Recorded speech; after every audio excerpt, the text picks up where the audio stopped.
이제 다음 주가 이제 7월 첫 주라 맥주 감사 주일입니다. 그래서 또 우리 셀원들하고 함께 특별히 성경 퀴즈 대회 또 많이 참석해 주시기를 바랍니다. 그래서 한번 좀 성경을 읽고 기뻐하고 그렇게 하는 시간 되시기를 바라고, 뭐 선물도 나름대로 준비해서 한다고 그러니까 좀 선물 받아가지고 같이 맛있는 것도 좀 드시고 그러시면 좋을 것 같아요. 오늘 중고등부 보니까 설빙을 걸었더만요. 그래가지고 뭐 맛있는 거 걸고 한다고 그러는데, 또 참석하시는 분들께 조금이지만 선물을 준비할 테니까 많이 참여할 수 있도록 셀원들 격려해 주시고 셀리더들도 많이 참여해 주십시오. 어쨌든 이제 상반기 지나면서 우리가 한번 좀 돌아보는 그런 시간이 필요한 것 같아요. 이렇게 책을 읽다가 한번 딱 접어놓고 여태까지 어떻게 책을 읽었지 마치 돌아보는 것처럼 상반기를 좀 결산 아닌 결산을 좀 해보는 그런 시간들 가지면 좋을 것 같아요. 이번에 이제 맥주 감사절, 뭐 우리 뭐 사실 코로나 때문에 너무 오랫동안 비대면으로만 있다가 그래도 대면이 오랜만에 이렇게 활성화된 것 같아요. 그래서 감사하고, 또 어려움들은 있지만 개인별로 지내온 그런 일들이 다 다르잖아요. 셀원들과 1학기를 마무리해 나가면서 좀 힘들었던 건 무엇이 있는지, 또 감사할 것은 무엇이 있는지 한번 정리해 보는 거, 그거 굉장히 중요하죠. 이렇게 한번 정리하면서 감사하면 그게 토대가 돼서 앞으로 살아갈 때 기대를 할 수 있거든요. 그러니까 믿음이라는 것을 하나로는 과거를 향해서는 감사, 미래를 향해서는 기대, 이렇게 좀 정리할 수가 있습니다. 그러니까 하나님 때문에 감사하는 것, 또 하나님으로 인해서 기대하는 것, 감사와 앞으로에 대한 장래의 희망을 가지는 것, 이 믿음의 두 양면적인 측면인데, 이제 이런 것들을 좀 점검해 볼 수 있는 그런 시간이 되었으면 좋겠습니다. 전반기에는 맥주감사주일이라는 그런 절기를 지키고, 후반기에는 추수감사주일이라는 절기를 지키면서 우리의 삶에 한번 정거장을 가지면서 돌아보는 거죠. 자, 이제 다음 주에는 우리가 오병이어 사건을 돌아보면서 좀 감사를 좀 생각해 보려고 그래요. 그래서 요한복음 1장 5절에서 6장 1절에서 15절 오병이어 사건을 좀 보면서 우리의 삶에 함께 하시는 하나님에 대해서 좀 돌아보는 시간을 가지기를 바랍니다. 그래서 제목을 이렇게 잡았어요. 지금 여기 계신 하나님으로 인한 감사, 이렇게 잡았습니다. 사실 이제 감사 그러면 우리 이제 어떤 이유를 생각해내잖아요. 제가 좀 전에 말씀드렸던 것처럼 하나님이 우리와 함께 하시는데, 뭐 코로나가 지나갔다 혹은 뭐 병이 나았다, 사업이 잘 됐다. 근데 또 이제 또 다른 측면에 그러면은 뭐 코로나가 아직 있으면 감사할 게 없고, 뭐 병에 걸리면 감사할 게 없느냐, 또 그런 건 아니거든요. 성경에 우리가 이 말씀들 기억하잖아요. 항상 기뻐하라, 쉬지 말고 기도하라, 범사에 감사하라, 모든 일에 감사하라, 이런 말씀이 있잖아요. 그러면 모든 일 가운데 사실 하나님이 계시다는 거거든요. 모든 우리가 하는 일들 가운데 하나님이 살아계셔서 역사하시기 때문에 사실은 감사거리가 있다. 그러니까 아무리 슬퍼할 만한 일 가운데서도 사실 감사거리를 찾을 수는 있는 거예요. 왜냐하면 거기 하나님이 계시기 때문에. 그래서 우리가 이제 이 삶을 돌아보면서 하나님 때문에 감사하는 것, 이게 큰 원리라는 걸 늘 기억했으면 좋겠어요. 그래서 시편에 보면 이런 말씀 굉장히 많이 나오죠. 여호와께 감사하라, 그는 선하시고 그 인자하심이 영원함이로다. 굉장히 많이 반복됩니다. 하나님 때문에 감사하는 거예요. 그런 것들을 우리가 좀 계속해서 좀 돌아보면 좋을 것 같습니다. 자, 그러면 좀 볼게요.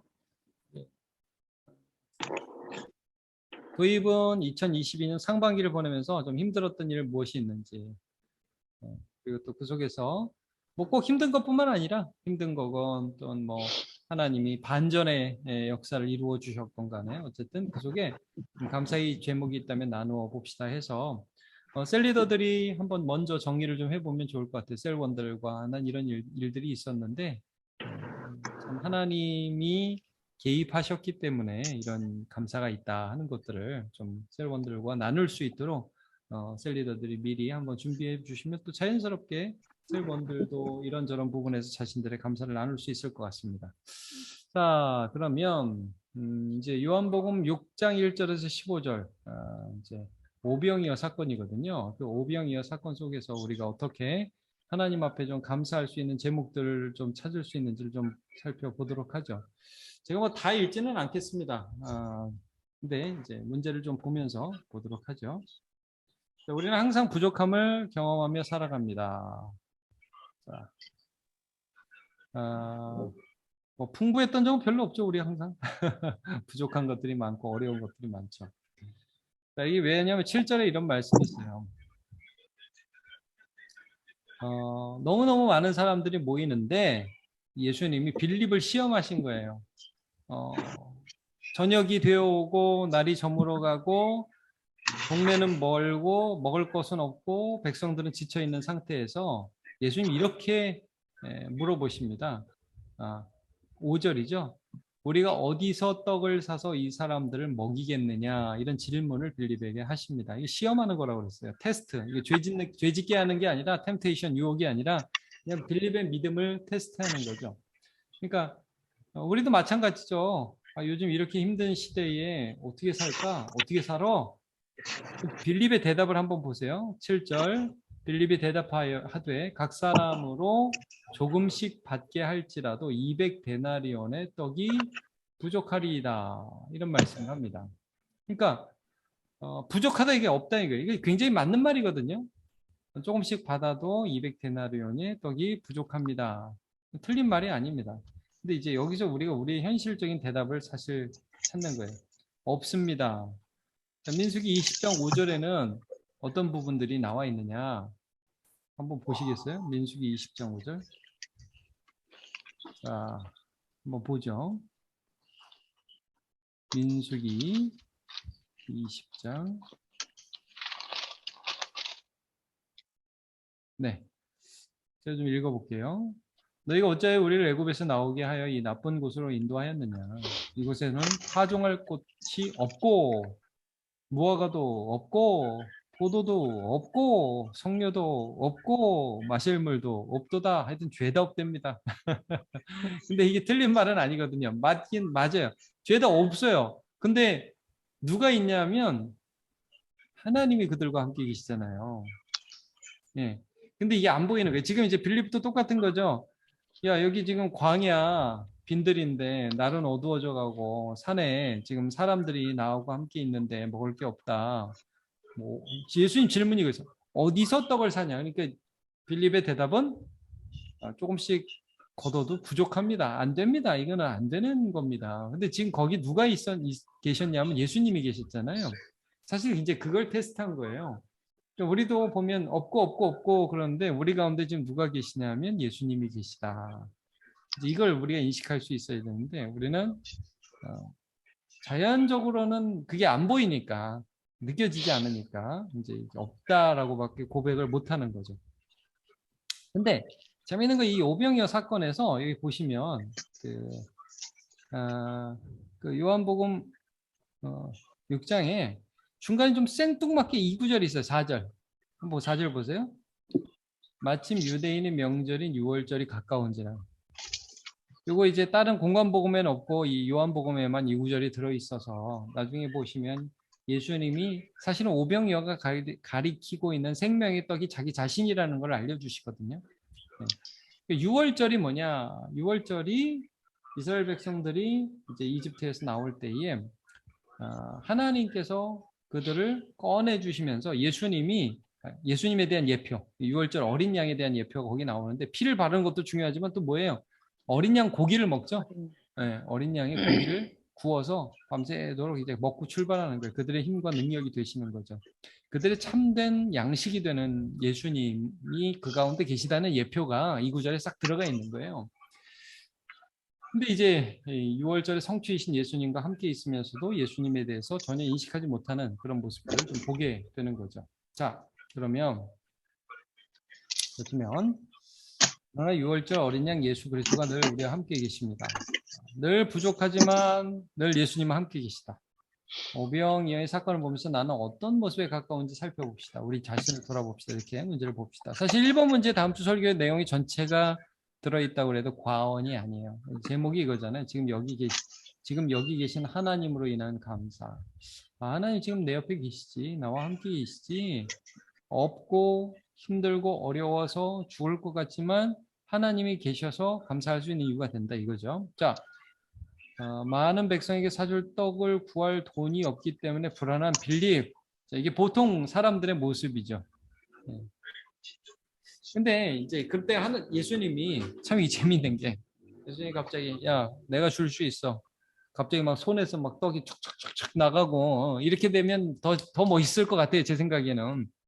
우리 생각에는 갑자기 하늘에서 막 번개가 촥 내리면서 막 상이 하나 딱 막 펼쳐지면서 거기 막 그 떡도 있고 고기도 있고 그러면 참 좋겠죠. 근데 어떤 방법을 쓰시냐면 한 소년이 가져온 도시락을 예수님께 안드레가 가지고 오는 거예요. 그러면서 안드레도 뭐 이게 뭐 얼마나 되겠습니까? 이렇게 말을 하죠. 여기 보시면 자, 몇 절입니까? 9절이죠. 네, 보면 여기 한 아이가 있어 보리떡 5개와 물고기 2마리를 가지고 있나이다. 그러나 그것이 이 많은 사람에게 얼마나 되겠사옵나이까. 이게 참 별거 아닌 헌신. 이게 뭐 얼마나 되겠습니까? 이게 별거 아니지 않습니까? 이렇게 얘기를 하는 거죠, 예수님께. 근데 중요한 원리예요. 우리가 감사할 수 있게 되는 그 전환점이 어디서 시작되냐면 이 작은 헌신이라는 거죠. 하나님을 향해서 내 것을 아주 작은 것을 드리는 거예요. 그러니까 이 원리가 뭐늘 이런 식인 것 같아요. 우리가 보면 사르밧 과부도 그 자기의 먹고 죽으려고 마지막으로 만들어 먹던 그 곡식가루를 가지고 기름병에 있는 기름을 가지고 엘리야를 공개함으로 하나님이 그를 채우시잖아요. 그들 가운데에 하나님이 계신 것을 알려주시잖아요. 그러니까 참 하나님이 우리에게 믿음을 보이고 하나님을 신뢰하는 것을 먼저 보이라고 말씀을 하시면서 이 헌신을 사용하시는 것을 우리가 보게 돼요. 희생을 사용하시는 것을 보게 돼요. 그러니까 나는 1을 드렸는데 하나님은 10을 주시는 거죠. 네. 나는 작은 것밖에 드릴 게 없어요. 근데 하나님 그걸 받으시고 하나님이 나에게 채워주시는 것을 경험하게 하시는 것을 우리가 보게 됩니다. 요즘에 이제 거래, 밀당 이런 말을 많이 하잖아요. 사람들이. 밀고 땡기고 밀고 땡기고. 하나님과도 밀당을 한단 말이에요. 하나님 얼마 줄 거예요? 네, 뭐 얼마 주면 내가 주고. 근데 이건 신뢰는 아니죠. 거래죠. 사실 우리가 하나님과 거래는 하면 안 되는데. 그래서 이 헌신을 통해서 내가 하나님을 믿고 신뢰하는 것을 이렇게 보여주고 나타내 보이면서 하나님이 그 보리떡 5개, 물고기 2마리 아무것도 아니지만 그것을 사용하시는 것을 보게 돼요. 자, 첫 번째 원리는 희생이다. 헌신이다. 이것을 통해서 하나님께서 하나님이 그들 가운데 계신 것을 보여주신다 하는 것을 보게 돼요. 두 번째는 순종을 보게 돼요. 보시면 이 첫 번째 이제 이거는 헌신하는 한 아이를 통해서 예수님 역사하시는 거고요. 자, 그래서 나는 이 아이나 안드레와 좀 비슷한가? 내 것을 조금 좀 드리면서 어렵고 힘들고 아무것도 없는 것 같지만 하나님 이런 것도 사용하실 수 있습니다. 이런 마음으로 누군가에게 말을 건네거나 누군가를 돕거나 여러 가지 것들 우리 헌신을 뭐 봉사하거나 교사로 섬기거나 뭐 셀리더로 섬기거나 뭐 이런 것도 나눌 수 있죠. 셀리더 섬기면서 희생하시고 섬기면서 애쓰시는 거죠.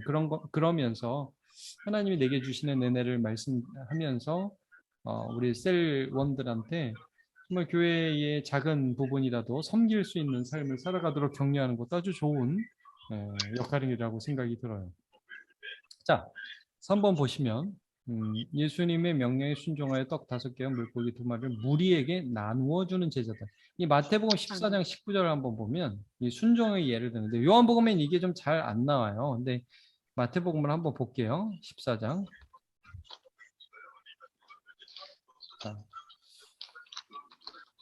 여기 이제 공간복음에서는 이 부분이 잘 나타나요. 제가 좀 읽어보겠습니다. 무리를 명하여 잔디 위에 앉히시고 떡 5개와 물고기 2마리를 가지사 하늘을 우러러 축사하시고 떡을 떼어 제자들에게 주심에 제자들이 무리에게 주니. 자, 여기 보시면 예수님이 직접 나눠주지 않았다는 거예요. 떡 5개, 물고기 2마리를 제자들에게 주셨어요. 일단 제자들도 12명인데 이게 다 해도 12개가 안 되잖아요. 그러니까 뭐 이렇게 조금씩 뜯어서 이렇게 주는데 이 제자들이 그때부터 좀 이상했겠죠. 이상하다. 우리 12명한테 어떻게 이게 나누어지지? 그리고 이제 한 50명씩 이렇게 잔디에 앉힌 다음에 제자들이 가서 이렇게 막 나눠주는데 이게 나간단 말이에요. 그러니까 이런 거죠. 직접 보게 하는 거예요. 제자들한테. 자기 손에서 나가는 걸 직접 보게 하는 거예요. 그러니까 이 순종을 통해서 우리 가운데서 예수님이 계시다는 것을 알게 하시는 거죠. 그러니까 여러분 하나님 살아계신 거 어떻게 우리가 알 수 있죠? 하나님께 순종해야죠. 그러니까 우리가 요한복음 14장 21절에 그 말씀도 늘 기억하시죠. 나의 계명을 지키는 자라 나를 사랑하는 자니 나를 사랑하는 자는 내 아버지께도 사랑을 받을 것이요 나도 그를 사랑하여 그에게 나를 나타내리라. 그러니까 주님의 말씀에 순종하는 자는 하나님께 사랑을 받고 순종하는 자에게 주님이 주님을 나타낸다 그랬어요.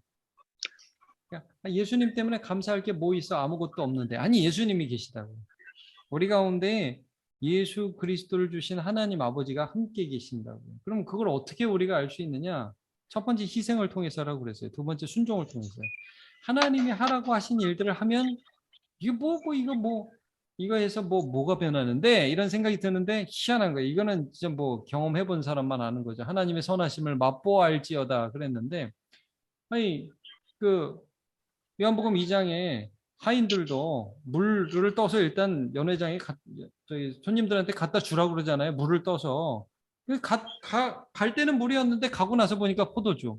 그래서 어떤 구절이 거기 있습니까? 연회장은 그 맛을 보고도 포도주가 어디서 났는지 알지 못하되 물 떠온 하인들은 알더라. 그 구절 제가 많이 강조하죠. 물을 떠서 갖다 주는 사람은 그러니까 오병이어의 사건에서 이 먹는 사람들은 어떻게 보면 그들도 느꼈겠지만 그러나 이 나눠준 제자들이 느끼는 감동은 이거는 또 다른 거란 말이죠. 순종하는 거예요. 그걸 통해서 좀 전에도 예수님이 계시고 그때도 예수님이 계셨어요. 근데 좀 전에 예수님이 계실 때는 예수님이 함께 계시다는 게 별 감사의 제목이 아니에요. 근데 이게 나눠주고 난 후에는 예수님이 우리와 함께 계시다는 게 너무너무 든든한 거죠. 그러니까 이제 없고 없다. 맨날 이렇게 얘기하다가 하박국 선지자 한번 기억해 보세요. 하박국 선지자 무화과 나무 열매가 없으며 포도 열매가 그치고 감람나무 열매 없고 논밭에 식물이 없어도 또 우리의 양떼가 없으며 외양간 송아지 없어도 뭐라고 그래? 난 여호와로 즐거워하리라. 없고 없다. 근데 왜 여호와 때문에 즐거워하죠? 이 없는 순간들을 통해서도 하나님이 우리를 징계하시고 회개하게 하실 것이며 다시 우리를 회복시키실 것이기 때문에 여호와로 인해서 즐거워할 것이다라고 말씀을 한단 말입니다. 그러니까 이 하나님이 함께 하신다는 게 그들에게 너무나 큰 위로와 힘이 되었다는 것을 우리가 알 수가 있습니다. 그래서 제가 하나는 희생, 하나는 순종. 마지막으로 좀 다룰 게 이거예요. 감사절이기 때문에 이 부분을 좀 더 생각하게 되는데 이제 4번이죠. 주신 은혜들을 돌아보면서 하나님이 주신 것들을 기억하는 제자들. 12절, 13절인데 예수님이 이렇게 다 먹고 나서 야 봤지? 이렇게 하지 않고 재미있는 걸 시키세요. 자, 남은 것을 버리지 말라고 그렇게 말씀을 하시는 장면을 보게 됩니다. 이게 12절, 13절을 보면 그들이 배부르니 예수께서 제자들에게 이르시되 남은 조각을 거두고 버리는 것이 없게 하라 하심으로 이에 거두니 보리떡 5개를 먹고 남은 조각이 12바구니에 찼더라. 그래서 이제 말하자면 음식물 쓰레기 수거한 거예요. 그랬더니 12바구니가 나왔어요. 자, 은혜라는 건요 참 이상하게 누릴 때는 좋은데 지나가면 잊어버려요. 그죠? 누릴 땐 너무 좋아. 근데 지나가면 잊어버려요. 언제 그랬었지? 분명히 그랬던 거 기억나고 그 당시엔 감동이 있었는데 잊어버린단 말이에요. 그러니까 말하자면 지금 은혜의 파편들을 모아서 원래 있었던 은혜를 기억하자는 거잖아요. 은혜가 지나간 자리에 은혜의 부스러기들이 남아 있었던 거예요. 그것들을 주워 보면서 야, 이 쓰레기가 이 정도 남았으면 여러분 원래 먹은 건 얼마나 많은 거예요. 네. 그거를 기억하자는 거죠. 그러니까 이제 우리가 한 번 정도는 그래서 정기적으로 우리 삶을 돌아보는 게 중요해요. 왜냐면 자꾸 잊어버려요. 사람이 참 희한해요. 없는 건 보여요. 지금 없는 거 보여요. 그렇죠? 여러분 살아가시면서 오늘 돈 모자라시죠? 요즘에. 그거는 잘 보인단 말이에요. 근데 그 없던 시절과 힘든 시절을 지나오면서 하나님 베풀어 주신 은혜는 우리가 잘 잊어버려요. 지금 없는 게 눈에 더 잘 들어온다. 그러니까 예수님이 에, 한번 쪼가리를 모아봐라. 12광주리가 모인 거예요.